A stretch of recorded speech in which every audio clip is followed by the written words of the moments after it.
Okay, good evening, ladies and gentlemen. Hope you can all hear me. Welcome to this planning committee meeting. My name's Councillor Caleb Tomlinson. No, it's not. My name's Caleb Tomlinson and I'm the councillor for Banbury Bridge West, and I'm also the chair of the committee. If you're all minded, this is being streamed live on YouTube, so if we can treat each other with the utmost respect, that'd be helpful. And if you're attending the meeting because you're a member of the public who has registered to speak, please note you have a time limit of 4 minutes. You will be timed and I will confirm when 4 minutes runs out and you should then finish. Voting will be undertaken by the electronic vote. The outcome of the vote will then be confirmed by our legal officer, Dave, once it's complete. I'll begin with some housekeeping. If you've got mobiles, which you probably have, can you put them on silent, please? We're not anticipating a fire alarm drill this evening, so if the alarm does go off, the fire exits are behind you and we'll meet on West Paddock. Okay, if I can now ask everyone to introduce themselves, we will start with the young gentleman to my left. Hi, I'm David Whelan, the council's head of legal and procurement. Hi, good evening. I'm Councillor Mal Donoghue, representing Seven Stars Ward and vice chair of the committee. Ben Story, Democratic Service Officer. Councillor Hunter, Banbury Bridge East. Councillor Gareth Watson, Count Green and Gregson Lane. Chris Lomax, Waltley Dale East. Good evening, Councillor Phil Smith, New Longton and Hutton East. Good evening, Councillor David Shaw, representing Howick and Priory Ward in Penwitham, substituting for Harry Hancock. Good evening, Councillor Barry Yates, representing Samlesbury and Waltons. Good evening, I'm Councillor Will Adams and I represent Middlefirth in Penwitham. Present Longton and Houghton West. Good evening, Councillor James Flannery from Middlefirth, Penwitham. Good evening, Councillor Mary Green, councillor for Moss Side and Midge Hall. Good evening, Debbie Roberts, Development Management Team Leader. Good evening, Janice Crook, Planning Officer.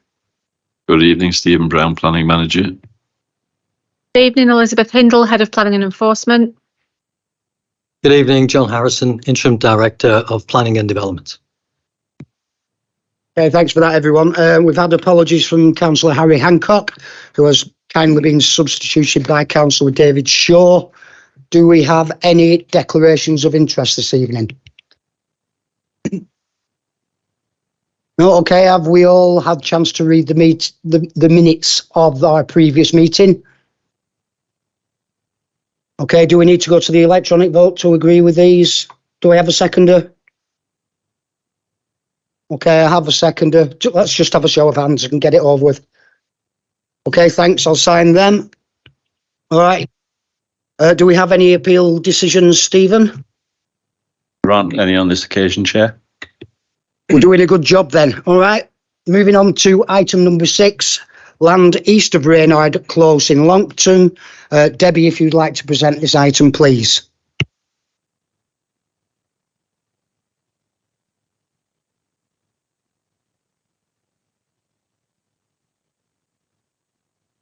Thank you, Chair. Okay, as you've mentioned, it's land to the east of Reynard Close in Longton. This application was deferred at the last meeting to allow residents and the applicant to meet to discuss any possible compromises there might be. The meeting took place on the 23rd of March, but as it's a policy compliance scheme, changes haven't been made. Had changes been necessary, they would have been done before committee, or the application would have been refused by committee as a non-compliant scheme. That didn't happen, and there's no planning justification to require those changes. The report before you, therefore, is the same as the one before, apart from an update in the public consultation section, which is more detailed. So to refresh, the application refers to the central section of allocated housing site V as per policy D1. It's part of a larger housing allocation, which in combination supports delivery of 211 dwellings over 5 years. It's a fairly open flat site, which abuts Longton settlement itself. To the north and west are residential development. To the east is the undeveloped housing allocation, and to the south is agricultural land. Holpool spans the south boundary.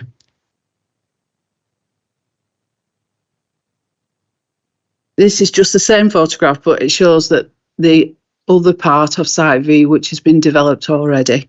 You can see it's a large housing allocation in combination. Okay, the earlier scheme saw approval of 14 detached self-build properties. This application is from a different developer and it covers 34 dwellings and associated works. Access would be as approved off Reynard Close in the west into a T-shaped internal estate road. There will be a 10-metre offset from Holpool on the southern edge, and parking and special separation are to adopted standards, with no objection from Lancashire County Council on highway terms subject to conditions. The application, as I said, is for 34 properties, a mix of detached, terraced and apartment dwellings in materials that respect the adjacent housing development. The height across the site is roughly between 8.3 metres and 9 metres. The approved scheme of 14 averaged 10.5 metres, so they're a lot smaller. In terms of density, we're looking at 23 dwellings per hectare, which is relatively low in terms of the borough average, but equates to its own surroundings, which average about 22. So it's slightly higher, but it's still low in terms of the wider Longton area. We also need to bear in mind that the NPPF stresses the importance of efficient use of land by way of higher density development, not lower. Turning to landscaping, there is a small area, I'll go back to the last slide, small area of public open space to the south. It's minimal, but it's considered adequate for a site of this size. Hard and soft landscaping materials and layout have been designed to reflect the adjacent estates. Garden sizes relate well, and landscaping overall retains existing trees and hedgerows where it can do. It's considered acceptable in Okay, contributions from this site. We would have an off-site public open space contribution towards Longton playing fields. We've got a fully compliant affordable housing offer. There'd be 10 units on this site and the pepper potted, and a community infrastructure levy contribution which wasn't required on the 14 approved dwellings, which were self-builds. Just examples of the dwellings that are, examples of the house types on this one. For context, this slide shows a comparison between the initial scheme, which was deferred, it's referred to as Scheme 1, the previous scheme, which was approved by committee, that's on the lower left, that's Scheme 2, and the proposal, which is on the right-hand side. As you can see, the ones on the right are much lower and smaller. The approved on the lower left are larger, much more dominant, and in the main 3 stories, albeit some are 2 stories with roof accommodation. But they're much, much higher, and you can see that in context. Okay, the existing streets, and you'll have seen these photographs before. Large 2- and 3-storey units in a similar design, complements well with the proposal. This is a view of the site facing west from Rymer Grove, a cul-de-sac in the north. And the same, more or less the same photograph. It's an older photograph, so the shrubbery and hedgerow isn't quite as high. It just gives you a better view through the housing site. And this is the proposed access view from Reynard Close in the west. So the access will go through here. It's natural extension into the existing carriageway.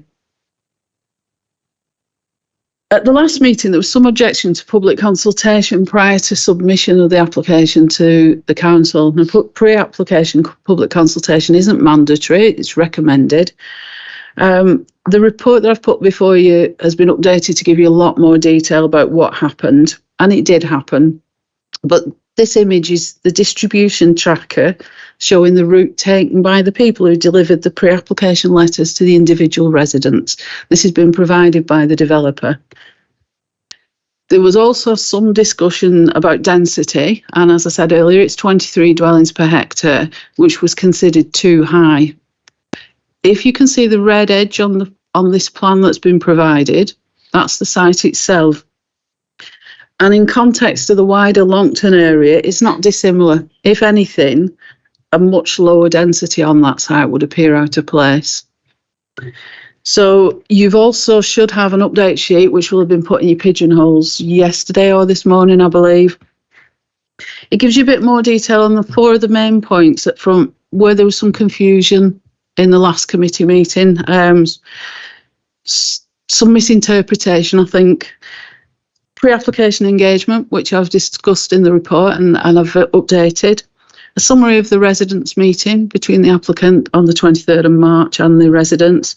A discussion about density, which we feel is lower than average and is acceptable. And a little bit more detail on traffic impact. We sent out 185 letters and put site notices up. We had 30 letters of representation, 29 objecting and 1 neutral, with a petition of 48, but they're duplicates of the objections themselves. No statutory objections subject to conditions, and the parish council haven't responded at all.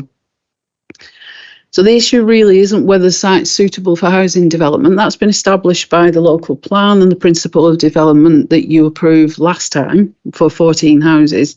The determination is whether the material considerations are acceptable, the relevant material considerations, and in our opinion, subject to conditions they are, and this proposal is policy compliant. So we would recommend approval with the decision being delegated to the head of planning and enforcement, the chair and vice chair, for successful completion of section 106 agreement for affordable housing and public open space contribution. Thank you, Chair. Thanks for that detailed presentation, Debbie.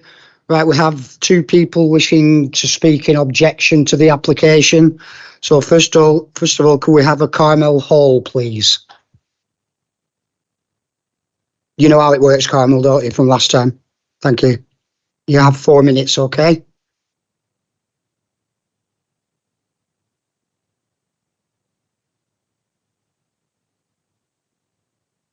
Good evening once again. My name is Carmel Hall and I live at 1 Reynard Close. I sit here again before you as a representative of the 43 residents who signed the objection letter, a number of whom are here this evening, because we feel that meaningful consultation has not taken place despite the direction and guidance you gave to Storey Homes at the last meeting. Following the last planning meeting 3 weeks ago, I spoke with the planning officer and was informed that Storey Homes had no intention of making any changes to the scheme. And against the advice of the officer, the application will be scheduled for the planning committee today. I also spoke to Charlotte Fowler, Storey Homes' agent, who also confirmed that this was the case. Indeed, the agenda had been published before we even met. Naturally, the residents were deeply disappointed with this approach. It seemed to us a fait accompli, and that attending a consultation meeting was pointless and futile. Indeed, we were back to ticking boxes to say it had been done. The whole process was being forced through with little, if any, regard to the people who are most affected by it. We were damned if we didn't attend the meeting, as Storey Homes would say they'd offered, and damned if we did, because Storey Homes would tick a box, but no changes to the scheme. On balance, we decided to attend the meeting on the basis that throughout this process, we had always engaged with an open mind and a realistic expectation. We met with Storey Homes without the planning officer, and from the outset, they stated there would be no changes to the scheme, and this stance was maintained throughout, apart from some minor peripheral consideration given to boundary treatments. They confirmed they were pushing the application to be heard today for contractual reasons. They also confirmed that if the planning application was rejected, they would appeal and the scheme would eventually go ahead because it was compliant. Undeterred by this approach, we made our points to the Storey Homes representatives. Firstly, we had never mentioned 14 houses at any point throughout the last 2 years, and it was not our expectation that Storey Homes would amend the scheme to 14 houses. Secondly, the scheme was not matching the density of the surrounding estates, despite several assertions that it does. This can be evidenced by counting the homes in the hectare grids in the Storey Homes density diagram in their design and access statement. Thirdly, density drives traffic, and for every house they removed would result in at least 2 cars using the surrounding road, less using the surrounding roads. This makes a difference. And fourthly, attending a consultation meeting when one party had openly stated beforehand that they wouldn't change the scheme was, in our view, not meaningful consultation. We feel very let down by the approach taken by Storey Homes. From the residents' approach and perspective, Storey Homes have steamrolled their way to this committee meeting and done as little as possible to consult with residents. On a final note, Storey Homes did state that if the scheme was not approved, they might come back and talk to us. We live in hope.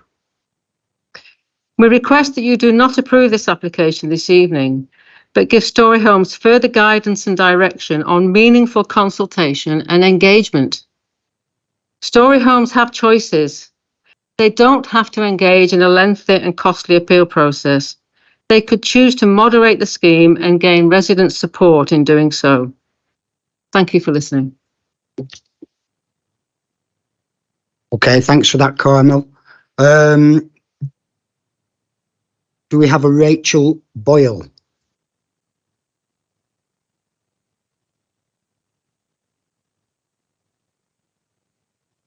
Okay, Rachel, if you press the red speak button and then introduce yourself, and you've got 4 minutes, okay? Thank you, Chair.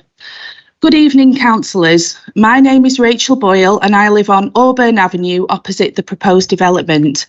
It is very disappointing that as residents, a number of whom are here this evening, are once again at committee objecting to this application.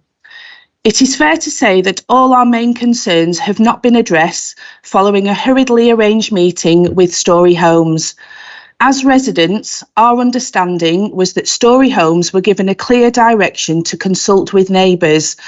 It was somewhat baffling to hear that, against the advice of the planning officers, Storey Homes insisted the application be on the agenda this evening.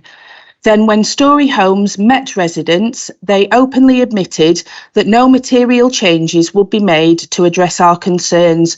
Surely this is not meaningful consultation. We would go as far as to say that the actions of Storey Homes which have been outlined show a disrespect towards the clear direction given by this committee. There is no argument that the proposed development is over 50% greater density to that of the last development immediately adjacent. Previous developers have demonstrated that it is viable to develop at a sensible lower density. Why can't Storey Homes make this work? We believe that this is the key issue that Storey Homes need to address. No doubt this evening, Storey Homes will reiterate that the design is policy compliant, therefore an approval should be a natural progression. Is this really the way a scheme should proceed through the planning process, especially when residents make well-substantiated, reasonable requests? As stated at the last meeting, this raises the question as to why councillors give up their time and effort to prepare and attend these meetings if we have such a tick-box approach. As a residents group, we are not unreasonable. We are well informed and do not object to the principle of developing this land. If given the opportunity, we are very willing to work with Storey Homes. We believe that approval to the application this evening will be an acceptance for the manner in which Storey Homes have approached, or rather bulldozed, their way through this application process, showing little regard to local residents or the clear direction given by this committee. Having experienced firsthand the stress that this can cause, we believe this is a very concerning precedent to set. Thank you for taking the time to listen to our concerns. We request that as a committee you do not approve this application, rather direct the developer again to engage proactively with residents to agree a scheme that is mutually acceptable. Thank you. Okay, thanks for that, Rachel. Thank you very much. Okay, we don't have anyone speaking in support of the application this evening. We don't have any ward members wishing to speak on the application for or against this evening.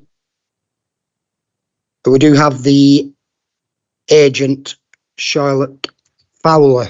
Good evening once again. If you'd like to come to the table, and just like last month, you have 4 minutes to present. Thank you. Thank you. Good evening. It's good to be back at this committee following your decision earlier in the month to defer the application, requesting that the applicant and residents hold a face-to-face meeting. Following that committee, we immediately set in motion coordinating the meeting which took place on the 23rd of March. Whilst we welcomed a meeting with residents, Storey Homes was clear with the case officer and residents that they did not anticipate the meeting would result in any significant changes to the scheme, and therefore requested the application was reported back to committee at the next available date. We felt it would still be helpful to meet with residents to explain in more detail why Storey Homes did not envisage making any major revisions, but also to see if there were any minor amendments that might alleviate some concerns. We were able to sit round an A1 to scale plan to explain separation distances, which, as you have heard, are in compliance with South Wibbles policy. And we did agree to look in more detail at the boundary treatment where adjacent to Reynard Close and 7 Auburn Avenue, and this would be dealt with by condition. We also offered to provide each new homeowner of the development with a sustainable travel pack, including information on local public transport links, considerate parking, and the voluntary one-way system for school pick-up and drop-offs on School Lane. Whilst the proposal does not replicate the 14 dwelling per hectare developments that the residents live on, we maintain that the density of 23 dwellings per hectare and the layout design as proposed is in keeping with both its immediate residential neighbours and wider residential settlement pattern, and we have provided the further context plans that you've seen to demonstrate this. In visual terms, we explained that the design provides 27 blocks of development with 1-bedroomed apartments designed to appear as 2 semi-detached houses. We explained the demand for the 1-bedroom apartments is driven by demand from the registered social providers. We know that residents would have liked a face-to-face meeting as part of the pre-application consultation, but we explained that given the extensive background on the site with the 2 previous proposals and the scale of the development, the tracked letter drop, online consultation portal, and offer of a meeting with the parish and ward councillors was felt appropriate. Whilst we sympathise with the residents and appreciate this is not the outcome they were after, the position is that there are no planning grounds to refuse this scheme, which 1, meets separation and privacy distance policies, 2, is an allocated site, 3, is in a sustainable location within walking distance from local shops, primary school and transport, 4, has an acceptable highways impact, meaning in this case that the increase in car trips from this development will not have a material impact on the local highway network and nearby junctions. And 5 is a low density scheme. We hope that you're able to support the scheme having regard to its compliance with the development plan and giving weight to the benefits of delivery of new market and affordable homes at a time of acute need, delivery of biodiversity net gain, including the planting of 53 new trees and wildflower meadow, and given the scheme will deliver just under £500,000 in SIL contributions and the £50,000 towards long-term playing fields. Thank you. Okay, thanks for your presentation, Charlotte. We have Martin Nugent from Storey Homes. You don't wish to add anything to that, Martin, do not? No. Right, okay, we'll open up to committee then. Looking round desperately. Councillor Flannery. Thank you, Chair. Thanks, Carmel, Rachel and Charlotte for your contributions. So this application, as we seen last time, is not complicated. It's pretty straightforward. I think the thing we've all picked up on last time was we had the residents and they spoke. And and we do hear you, and it's frustrating. But there's other things which we have to be guided by here. The fact that your statutory consultees don't object really doesn't give us the tools to be able to help you, I'll be honest. So when Lancashire County Council say it's not a problem with highways, when you know it is, it's taken out of our hands. Because if it goes to appeal, the appeal will go with them. When the other statutory consultees say nothing, it is part of the local plan. Charlotte give a list there of the criteria, and it's not Charlotte's application, she's representing the applicant, but she give a list of the criteria which makes this a viable scheme.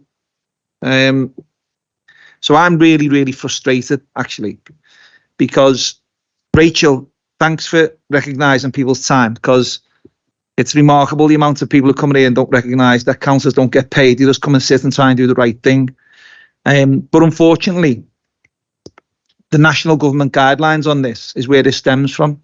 We here as a committee and councillors are struggling to help you.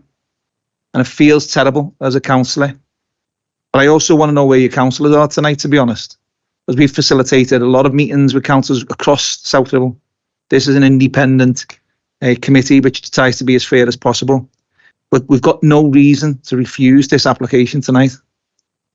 And that's the frustrating thing. So thanks, Chair. That's where I'll leave it for now. Okay, thanks, Councillor Flannery. In Councillor Buttery's defence, she did register to speak this evening, but some things come up and she was unable to attend. So they did have a councillor wanting to represent, but she wasn't able to. Councillor Yates, then Councillor Mrs Green. Right, thank you, Chairman. On the councillor's defence as well, the other councillor is in hospital undergoing treatment, so he couldn't be here tonight. So that is why your councillors are not here. But you have got one in Councillor Esker that's close by, and I'm sure he'll have something to say later on. What I'm concerned about, Chair, and I totally agree with what the last councillor said, is that public consultation, the committee sent it away for proper public consultation. And what the Story Homes do, they send a letter out saying that it's going to be, whilst we welcome a meeting with residents to discuss the concerns in more detail, we advise residents that it's highly unlikely that they'll do anything. So that's really saying to residents, you're going to get a meeting, but it's not a consultation meeting. You're going to get a meeting that just says, telling them what Story Homes want again. This is another way of Story Homes bullying, going through and putting residents in a corner and making them have to lie down. And we can't say anything because they're already sent a letter out saying we're not going to do anything. We got a little bit out of it. I understand that. And I do understand all the planning policy. And it annoys me. The only thing it does annoy me is when we get a developer going out and not doing his job properly in consultation. That's all. That's the only piece I'm annoyed at. The rest of it, it's compliant, and we're hands are tied. But these big developers, they need to know that our residents want consultation, proper consultation, and maybe it could be a good idea that we send a representative down to any other consultations that are taking place to make sure that they are done correctly. Now, I'll leave it there, Chair. Okay, thanks, Councillor Yates. I think you'll agree with me that national policy should dictate that there is a mandatory obligation for developers to consult with the public, but there is no mandatory obligation. Do you agree with that, yeah? Chair, I do agree with that, but I agree. I also look at it that we're a Curry council, and you're correct that with what you've just said, but as a Curry council, we should just go one step above and just say, we're going to listen in on this to make sure that both sides are heard. And that's all I'll say. Okay, Councillor Mrs Greens, then I have Councillor Adams. Yeah. Sorry, Chair, I was just going to say what Councillor Yates has said. just inform everyone Say it again, we're all good friends here. that yeah, one of the councillors is quite poorly in hospital. Yeah, and we all wish him all the very best. I can guarantee that. Councillor Adams. Thank you, Chair. Yeah. As I said this at the previous meeting, that I think there's a lot of things on this application which I think is positive. As my other councillors have said, we can only do what the legislation allows us to do. And in terms of the legality of that, we can't turn this down on the back of the developer not engaging enough with residents, which again is frustrating for me. It's frustrating, I think, for all councillors, and obviously you guys as residents as well. I think in terms of the density, I mentioned last time that in my mind, if we went down to a lower density, we'd just have bigger houses. There'd be much more of a need in my mind for affordable houses. There's a big issue that we have in South Ribble about affordability. There's people being pushed out of South Ribble because of that. So in my mind, the density issue is not one that I would say I would refuse this application. It's actually something that I would support in this application. So on the back of that and the frustration of the lack of legislation, I think I am minded to propose approval disgruntledly, because I really don't think that if we refuse this tonight, the developer would actually go to the court of law, and on the back of that, we would unfortunately fail in those proceedings. So I would propose approval, Chair. Thank you. Okay, thanks, Councillor Adams. So that's a proposal for approval. I have Councillor Watson, then Councillor Flannery, then Councillor Shaw, then Councillor Hesketh. In that order, please. Councillor Watson. Thank you, Chair. When this came last time, I did put approval forward, to be honest with you, and I'm going to second that approval tonight. Again, the concern, especially around deferral, was that we would end up in a position where we would lose any of the conditions that we've been able to put on so far. So I'm still of that same mind in that respect, and obviously nothing has changed. That being said, as I will echo what others have said, in that it is highly disappointing that, being that it was sent away for deferral, for consultation, that no real consultation has thus taken place afterwards, and basically they were told it is what it is. So again, it doesn't really bode very well for Story Homes as a developer or for other developments they're bringing going forward. So I am very disappointed at that. However, I just don't see what our other option is, to be honest with you, as I didn't last time. And I'm seconding approval as a consequence. Okay, thanks, Councillor Watson. So you are seconding Will Adams' proposal for approval. Councillor Flannery, please. Just a point of clarification, please, Chair. I wasn't aware that the councillor was unwell, so I just want to make it sure that it's minuted that I wish him well, and I withdraw that comment about him not being available tonight. Thank you. Absolutely, Councillor, for that. I know, as everyone around this table will know, you meant no ill feeling. Okay, Councillor Shaw. Another point of clarification. We've had a proposal to approve. We've had a seconding of the approval. Is that with the amended condition 32 or with the one in the original report, please? It's with the amendments, Councillor Shaw. Councillor, our favourite councillor, Councillor John Hesketh. Not for much longer, Mr. Chairman. You'll still be our favourite father figure. No, it's an awful one, this, Mr. Chairman. We're stuck between a rock and a hard place, in actual fact. We have three options here tonight. We either pass it, refuse it, or it will go to appeal. The snag is that we have to follow the planning law of our borough, and it comes under, planning policy. So I think it's had the rounds and so forth, and I don't think we have any option tonight other than approve it, Mr. Chairman. And I hate to say that, I do for sure, but I think that we are in that position that we can't do any more. Or as Councillor Adams said, if it goes to appeal, we lose control of it completely, which we do at least have a little bit of control over the actual application before us tonight. Thank you, Mr. Chairman. Okay, thanks for that, Councillor Hesketh. Councillor Smith. Yeah, thank you, Chairman. I think I probably don't want to sort of go over what has already been said, because there's quite a bit been said about either national policy guidelines, which we have to observe, and not only that, our own local plan, which we have to observe as well, which is probably just as important, if not more so. And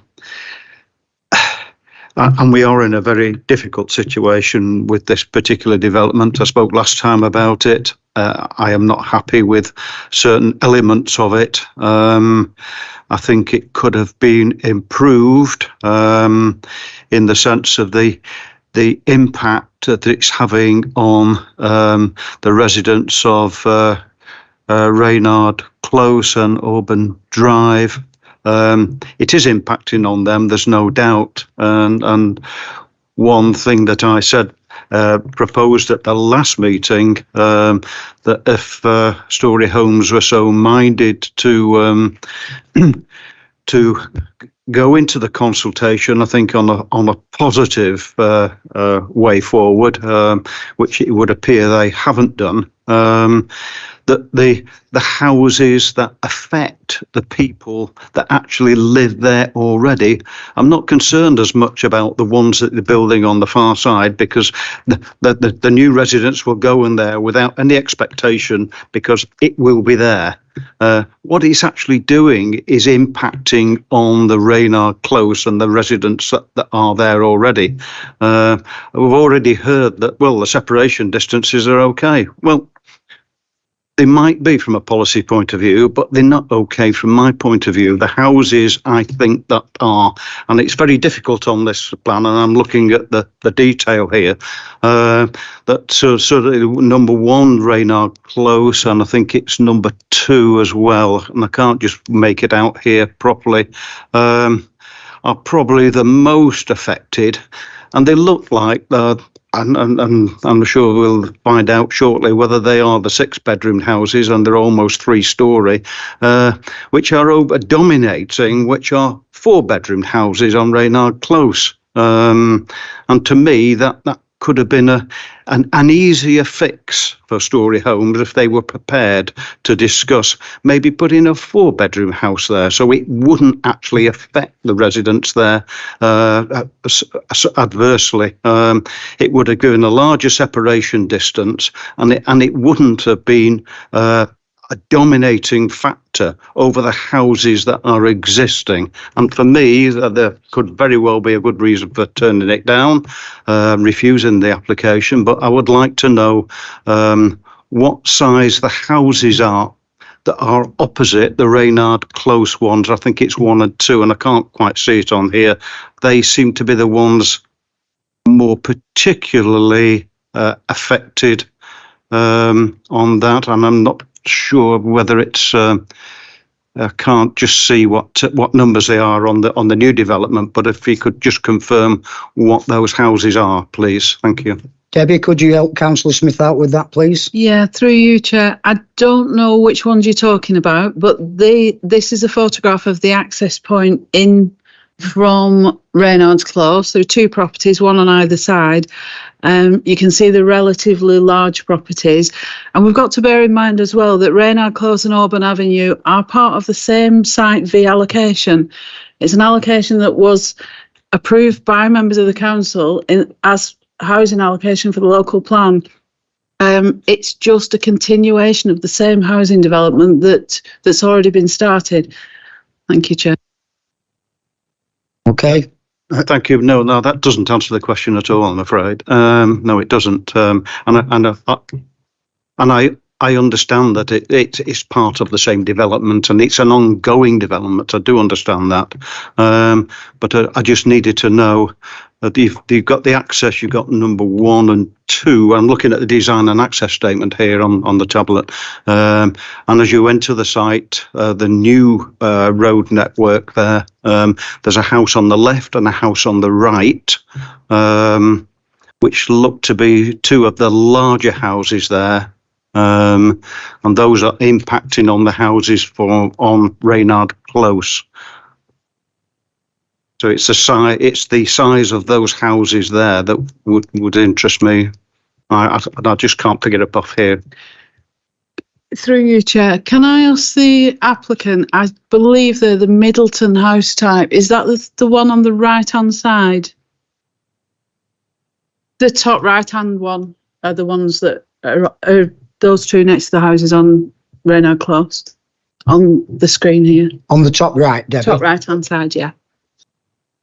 And can you put on screen again the 2 houses at the end of Reynard Close for me, just for me? There you go. They're the 2 that they'd sit alongside.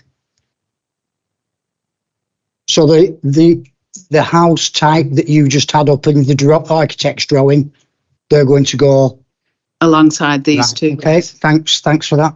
Okay, Councillor Smith. So to answer the question then, is it a 6-bedroom house and a 3-storey?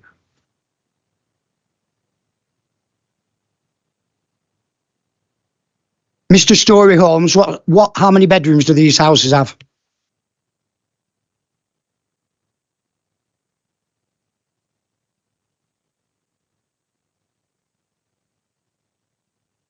How many bedrooms, please? Can you speak up? I can't hear you.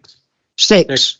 No, it's okay. If you said 6, you said 6. 6, Councillor Smith. Okay, well, that actually confirms my thoughts, Chairman, that, as I say, Story Homes were minded to, and I realise what's been said here, that this is policy compliant, but people were eulogising how good Story Homes were at the last meeting and how they were great at public consultation. I don't find that at all.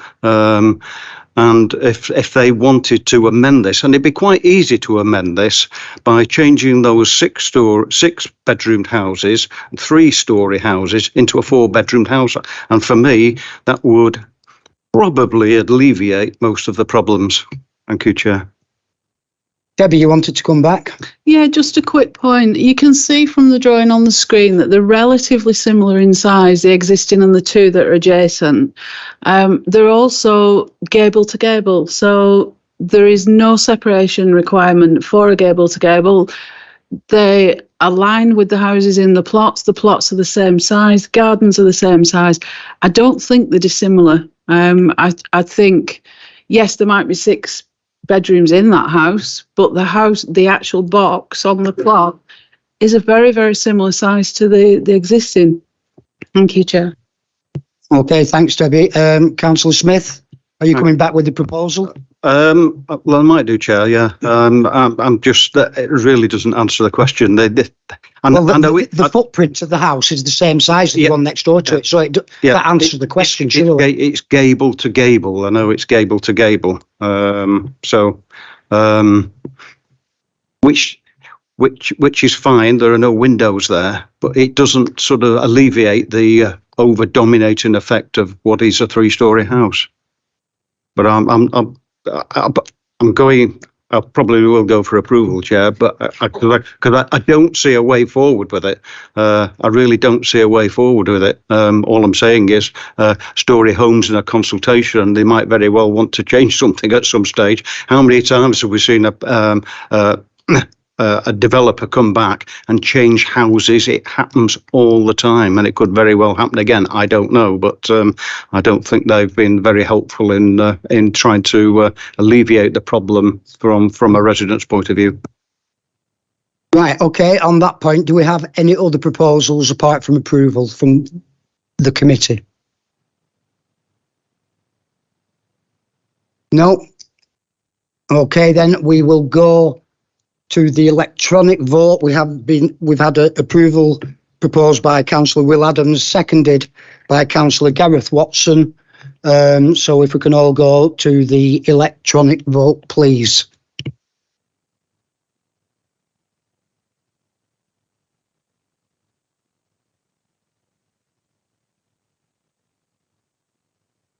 Okay, Dave, if you could give us the outcome of that vote, please.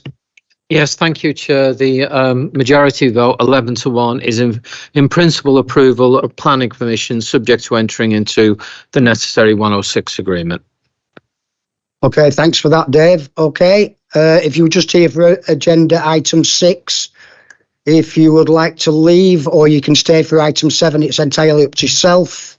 Was remiss of me at the beginning of the meeting to give a warm welcome to our new officer, Elizabeth Hindle.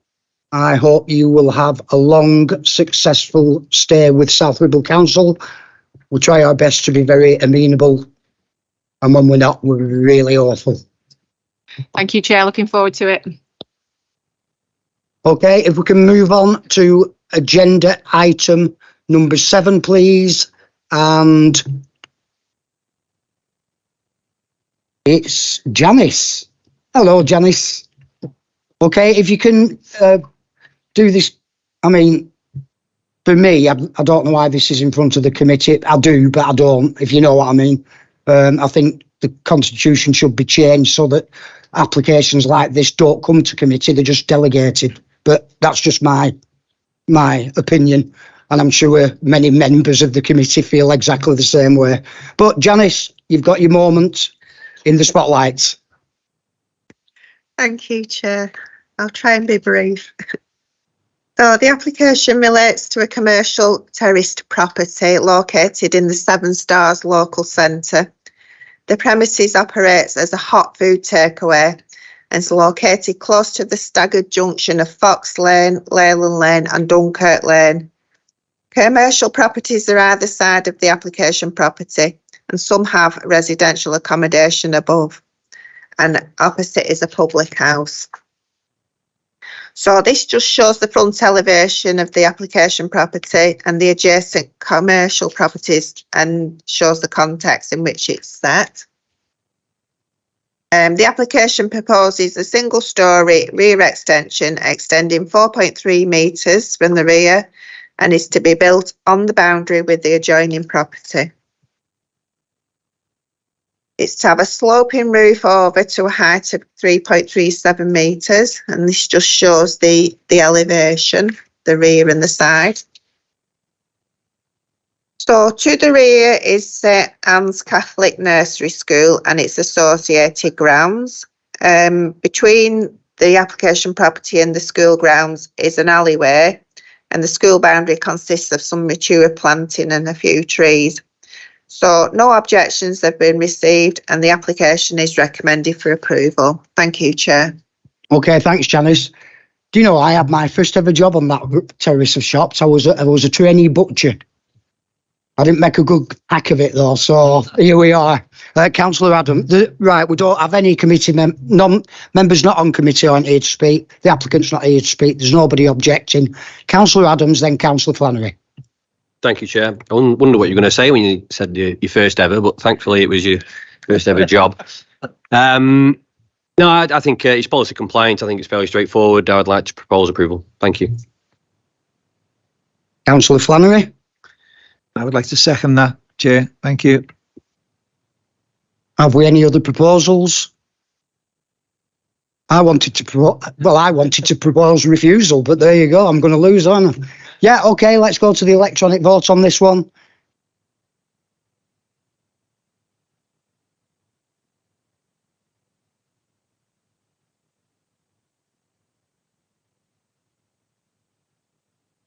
Okay, Dave, if you can confirm the outcome of that vote. Yes, Chair, it was a unanimous vote in favour of approval with conditions. Okay, thanks very much indeed for that. Just before we close the meeting, I would like to thank our brief friend John Harrison, who is leaving us. Give us that iPad back. Is it the end of the week you're leaving us? This is your last planning committee meeting, isn't it?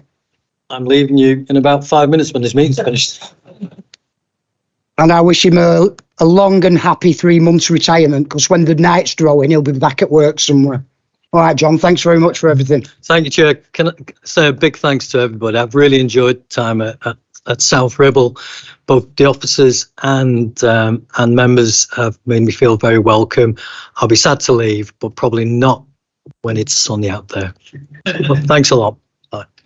Okay, so we have one planning committee meeting left before the end of this municipal term, and I hope to see you all there. Okay, thanks very much for your attendance this evening. I am now officially closing the meeting.